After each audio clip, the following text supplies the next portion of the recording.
তো হ্যালো বন্ধুরা, এটা হচ্ছে আমার ফার্স্ট ব্লগ। জানি না কিভাবে ব্লগ বানাইতে লাগে, কিন্তু তবুও আমি ট্রাই করছি। তো আজকে হচ্ছে আমার চেস্ট ডে। সবার আগে করলাম চেস্ট ফ্লাই। টি শার্ট পরে কিছু মজা আসতেছিল না, তাই ভাবলাম যে টি শার্টটা খুলে নিই। টি শার্ট খুলে আবার ওয়ার্কআউট স্টার্ট করে দিলাম। তো কেবল ফ্লাই করলাম 3 সেট। তারপর চলে গেলাম ইনক্লাইন ডাম্বল প্রেসে। ইনক্লাইন ডাম্বল প্রেস করলাম, এটারও করলাম 3 সেট।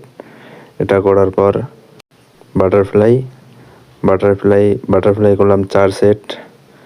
বাটারফ্লাই করে আমার হয়ে গেল ওয়ার্কআউট শেষ। তারপর চলে গেলাম সিসাতে একটু নিজেকে দেখতে। যতক্ষণ আমি নিজেকে দেখতেছি ততক্ষণ আপনারা লাইক করো, সাবস্ক্রাইব করো আর ভালো থাকো। আশা করি সবাই জিমে আসো, জিম করো, সবাই নিজের শরীরকে ভালোবাসো। বাস। জানি না কেমন হলো ভিডিওটা। তো আজকের জন্য এতটুকু। Tata, bye bye.